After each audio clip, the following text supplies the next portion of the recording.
Nah, di situ mereka tidak suka dengan ada kehadiran Islam atau orang-orang Islam ibadah di masjid. Habis sholat, kita dihadang ratusan orang pakai parang. Berapa orang waktu itu? Kami bertujuh, lawan 300-an kurang lebih.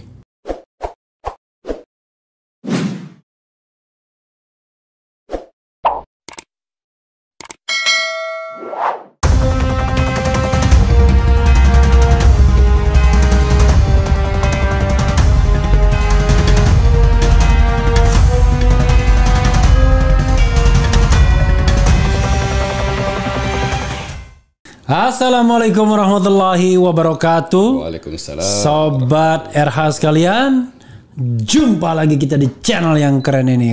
Keren cadas ya.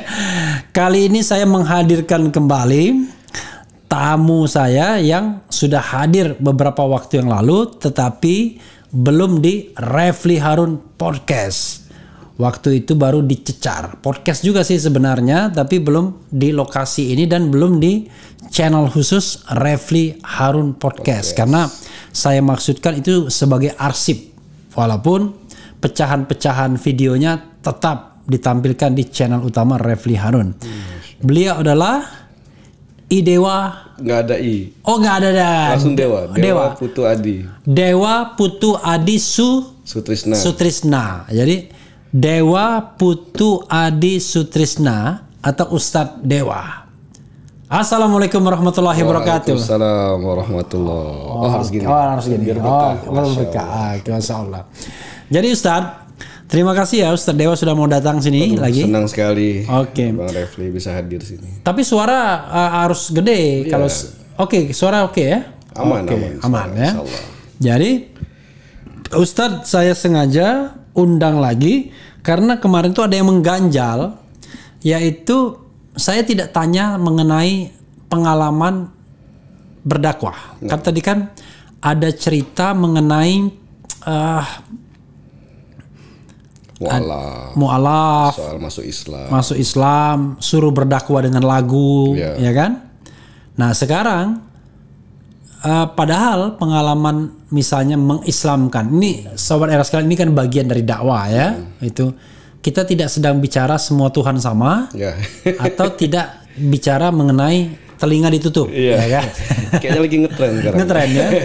Kita tidak bicara itu, kita bicara adalah pengalaman Ustadz Dewa.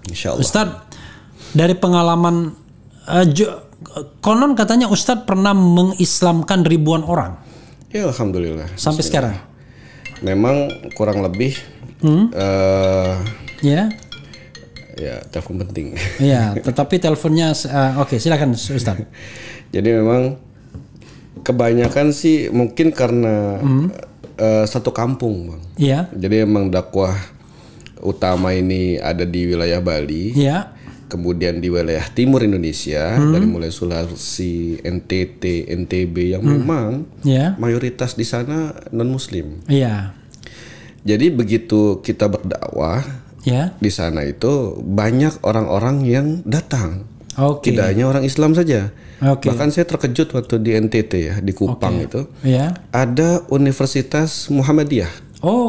Ya. Universitas Muhammadiyah Kupang. Iya, dan itu Islam hanya kurang lebih ya, mohon maaf kalau saya salah, sekitar 8 atau 9%. Padahal Muhammadiyah? Iya, enggak, 90% di Kupang ini adalah non-muslim, Nasrani. Tapi Muhammadiyahnya muslim ya pasti. Muhammadiyah muslim. Dan waktu itu saya sholat Jumat, Bang. Sholat Jumat, kok saya lihat ada orang di luar yang masih main gitar, nongkrong, ngobrol. Kok nggak sholat Jumat? Padahal mereka pakai pakaian muslim, bahkan ngumpul dengan yang berkerudung juga. Begitu saya tanya salah satu dosennya, ternyata mereka non muslim. Dan luar biasa saya tanya, apakah mereka, apakah mereka dipaksa untuk pakai kerudung atau pakai pakaian muslim seperti itu? Katanya enggak. Dia ikuti sendiri aja. Nah, daerah-daerah seperti itulah kadang-kadang kita banyak menemukan orang-orang yang tertarik dengan Islam. Dan akhirnya pernah yang sekali mensahadatkan 200 orang. Berapa? 200 orang. 200 orang. Di mana? Satu kampung. Itu di daerah NTT. Daerah NTT. Kemudian di daerah Bali itu ada yang satu kampung awalnya hanya 16 orang. Tapi terus berkembang. 3 tahun belakangan ini sekarang sudah 400 lebih. Akhirnya sadatkan lagi. Itu yang mungkin Bang, yang bikin banyak. Tapi juga saya juga harus sampaikan bahwa berdakwah dengan taklim ini berbeda. Kalau taklim ini mengajar. Dan biasanya taklim itu mengajar. Iya, mengajar. Jadi mengajar tentang hukum Islam, tentang hukum fikih, tentang tafsir Al-Qur'an. Sambil minum nggak apa-apa ya? Insyaallah. Tentang tafsir Quran, tafsir hadis, pembahasan yang betul-betul harus dilalui dengan cara guru-guru ini melampaui akademis. Baik dia kuliah di Kairo, kuliah di Jazirah Arab lainnya. Tapi yang saya lakukan bukan taklim Bang. Tapi dakwah. Dakwah ini mengajak. Mengajak mereka yang tadinya belum mengenal Islam jadi kenal. Mengajak mereka yang tadinya mungkin sudah Islam tapi belum mau ibadah, kita ajak untuk ibadah.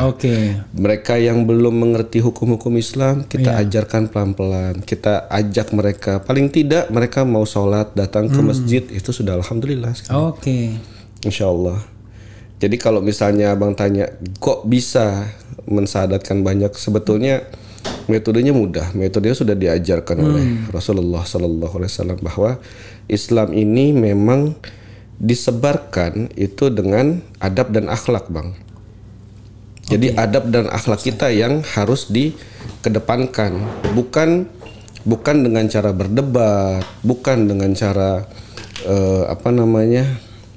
saling menghujat. Apalagi menghina agama lain. Sedangkan dalam Islam sendiri Rasulullah SAW itu melarang kita untuk menghina sesembahan agama lain. Karena apa? Mereka juga akan menghina Allah nanti. Mereka akan menghina Islam, mereka akan menghina Nabi. Itu yang kita hindari. Jadi mungkin sedikit pesan aja buat teman-teman yang tadinya mereka bukan Islam. Kemudian dia masuk Islam, kemudian mulai untuk berdakwah, untuk mengajak orang-orang mengenal Islam. Alangkah lebih baiknya untuk tidak menghina atau menjelekkan agama mereka sebelumnya. Karena ini sensitif sekarang, Bang. Yang kemarin-kemarin udah kejadian kan. Selain sensitif tuh adu mengadu jadinya kan. Di sana ditangkap, di sini tangkap juga. Kita bilang Muhammad kece kan. Seorang Muslim pindah agama ke non Muslim. Jangan pakai Muhammad lah, malu dah. Kece aja. Kece ya, kece dari Muslim ke non Muslim. Lalu membuat channel YouTube, membuat tayangan, diadukan. Di sini dari non Muslim ke Muslim. Ustadz Yahya Waloni. Ceramah, diviralkan orang. Diadukan juga. Jadi dua-duanya diadukan dan kemudian ditahan sekarang. Jadi Masya Allah. Jadi memang akhirnya seperti hukum balas dendam jadinya ya. Jadi kalau di sana ditahan, di sini tahan juga dong, ya kan? Memang ya bukan hanya menghindari. Tapi memang Rasulullah SAW memang memerintahkan kita seperti itu. Untuk tidak menghina mereka, tidak menyakiti mereka. Bahkan tidak menghina sesembahan selain mereka yang bukan Muslim.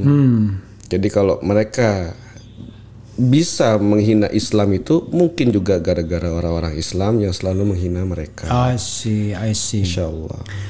Tapi bagaimanapun baiknya kita, mungkin kan tetap saja ada risiko, ya kan? Risiko untuk katakanlah bahkan resiko nyawa. Betul. Karena kadang-kadang soal keyakinan ini kita bilang agama ya, itu soal yang luar biasa gitu. Gitu. Sensitif. Kayak tadi dibilang sensitif sekali. Resiko. Resiko. Memang ya namanya berdakwah ini kan sulit, Bang. Kadang resikonya seperti itu, apalagi di masa-masa sensitif seperti ini. Kita harus pandai-pandai bagaimana kita berdakwah untuk saudara-saudara kita yang Muslim. Tujuan kita kan meningkatkan keimanan mereka. Yang tadinya tidak sholat jadi sholat, yang tadinya tidak mau ke masjid jadi ke masjid, yang tadinya tidak mau baca Quran jadi baca Quran. Hanya sebatas itu.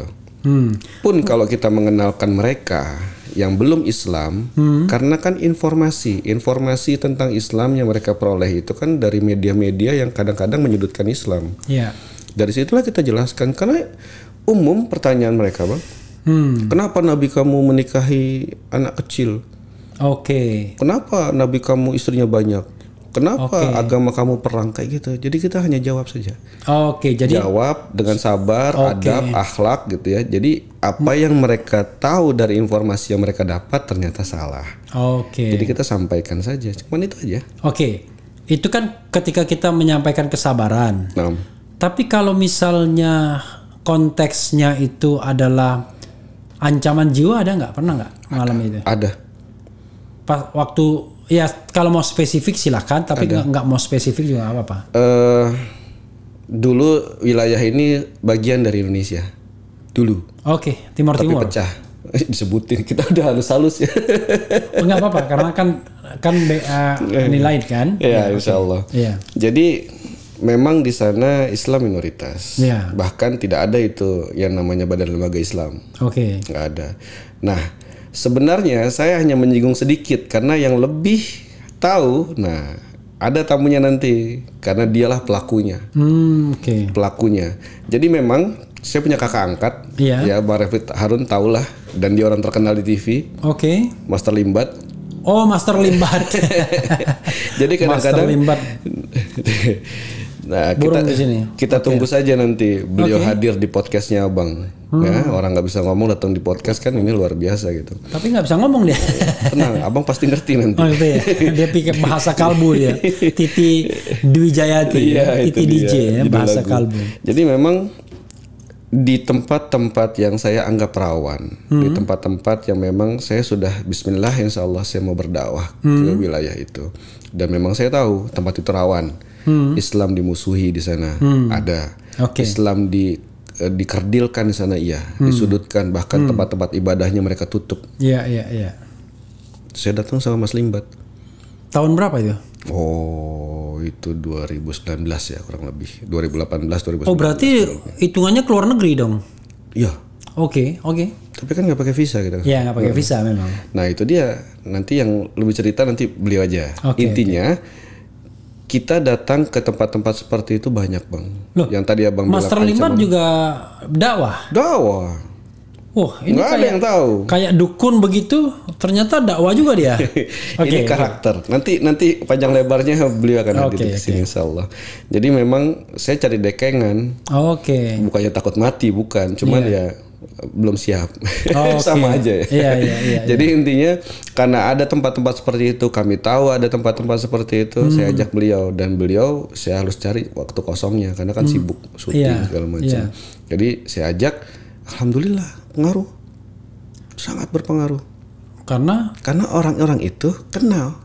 Kenal baik sama Master Limbat. Kadang-kadang cuma jawab ini Limbat kan. Karena dia kan paling gampang dikenali soalnya. Unik. Karakternya itu nggak ada yang bisa meniru. Nah dari situlah orang-orang kenal, melihat ternyata Mas Limbat juga berdakwah ya. Karena tidak semua wilayah-wilayah yang kita datangi untuk berdakwah ini wilayah-wilayah yang mudah. Ada di daerah Sulawesi, saya sebutkan daerahnya ini daerah. Tapi tadi apa pengalamannya apa? Pengalaman yang mengancam jiwa dan kayaknya jangan cerita saya, Mas Limbat. Enggak. Ustadz Dewa harus. Gitu. Nanti Limbat kita tanya lagi. Soalnya kalau Limbat kan terbatas ngomongnya nanti. Iya kan? Jadi waktu itu kita mau sholat zuhur. Jadi ada masjid ini di seng, ditutup. Nah, Mas Limbat nyuruh kita untuk udah bongkar aja, buka gitu salah satu seng, kita masuk. Ini luar biasa, di dalam kita masih merapikan botol-botol minuman, bekas alat-alat kontrasepsi, bekas, pokoknya masjid itu dijadikan tempat maksiat. Padahal itu masjid layak pakai. Di daerah kota? Nah, yang tahu saya lupa namanya, tapi Mas Limbat tapi tahu bukan betul. Di kota Dili ya, bukan? Nah, bukan di kota ini, daerah. Dan masih banyak hutannya di situ. Ya. Nah, di situ mereka tidak suka dengan ada kehadiran Islam atau orang-orang Islam ibadah di masjid. Habis sholat kita dihadang ratusan orang pakai parang. Ratusan orang pakai parang. Dan itu memang sudah tidak suka dengan kami dari awal kami datang. Berapa orang waktu itu? Kami bertujuh. Bertujuh ya. Lawan 300-an kurang lebih. Lalu? Ya akhirnya pas ya takut jelas manusiawi kita takut. Iya. Tapi ya sambil bercanda saya bilang, "Mbah, maju," katanya. Saya bilang gitu. Dia bilang, "Kok aku?" Lo kan sampai ada yang lebih sakti. Dia ketawa, dia maju. Oke lah, bismillah katanya. Maju. Nah, orangnya di sana lihat. Ini Limbat kan katanya. Gitu doang dia. Karena nggak mau ngomong. Gitu. Wah, harus ke rumah saya. Istri saya, anak, ponakan, sepupu, semua ngefan katanya. Akhirnya ke rumahnya. Kita dijamu makan. Dan itu nggak sekali dua kali. Nah, Oke. Lalu yang 300 itu bubar? Bubar. Karena korlapnya yang undang. Ya maaf ya, dia seorang pemuka agama. Dan akhirnya satu keluarga sekitar... Korlapnya itu pemuka agama? Nah, betul. Pemuka agama. Dan di rumah itu akhirnya kita syahadatkan 36 orang. Di rumah itu? Di rumah itu, berikut dianya. Rumah besar dong dia? Ya, keluarga besar. Keluarga besar. Padahal dia pemuka agama? Iya. Dan sekarang pun dia terusir dari desa itu, dari kampung itu, di tengah hutan. Dan dia memproklamirkan dirinya sebagai Presiden Muslim Timur Leste. Karena kalau kita kan di sini ada MUI, Majelis Ulama Indonesia. Siapa namanya? Saya lupa, susah namanya, Destasto apalah gitu, pokoknya nama-nama begitu. Yang paling tahu Mas Limbat karena masih berhubungan. Saya enggak. Dan itu bukan sekali dua kali, Bang. Jadi wilayah-wilayah kayak di pedalaman hutan Kalimantan itu kan mereka masih animisme dinamisme. Tapi ini dulu, ini menarik ini. Jangan lompat dulu. Sukanya lompat. Biar cepat maksudnya. Saya kepinginnya Mas Limbat yang cerita. Jadi orang tuh jangan. Ya, insyaAllah. Kita kan tidak tahu apakah beliau nanti jadi datang atau tidak.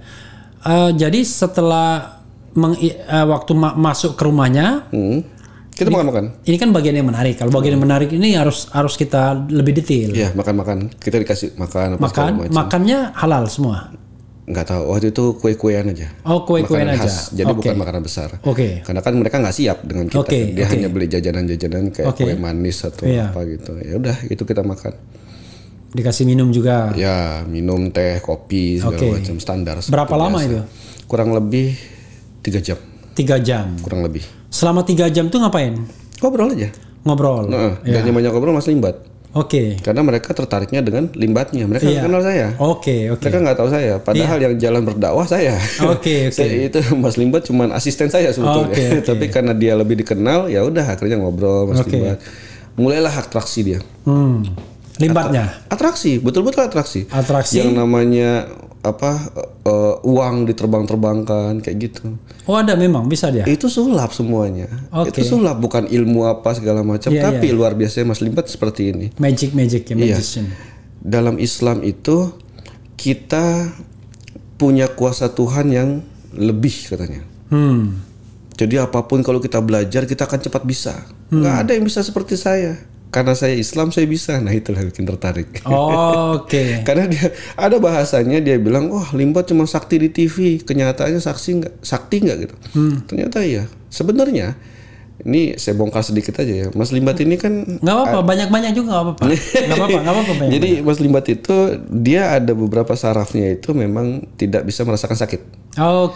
Jadi kalau misalnya kita pukul kepala beliau dengan botol itu ya berdarah, benjol gitu. Tapi ditanya sakit atau enggak. Waktu ada di stasiun TV itu yang dia dikubur dengan 2 ton semen pun itu kan banyak tulang-tulang persendiannya yang retak. Dan harus dirawat 1 bulan lebih ya kalau nggak salah di rumah sakit. Tapi ditanya sakit apa enggak Pak. Bahkan saya pernah ngajak Mas Limbat itu ketemu Syekh Mustafa dari Gaza, Palestina. Sampai dia tergeleng-geleng seperti ini, Syekhnya dia bilang bisa nggak diajak ke Palestina. Seneng dong diajak. Mau lihat Aqsa katanya. Iya, bukan lihat Aqsa aja, saya mau adu Mas Limbat sama tanknya Israel. Itu guyon, tapi emang ya banyak kita lalu yang gimana? Lalu 3 jam itu ngobrol ya akhirnya syahadat. Syahadatnya hari itu juga? Hari itu juga. Setelah 3 jam? Iya. Berapa orang? 36. Langsung 36 itu? Iya. Saya bilang gimana? Saya begini. Ya Pak, kita kuatkan sholat, kita kuatkan ibadah, ajak teman-teman semua yang sudah Islam di sana untuk ibadah. Karena mereka sekarang dimusuhi. Sampai harus pindah ke pinggir lagi. ke tengah hutan.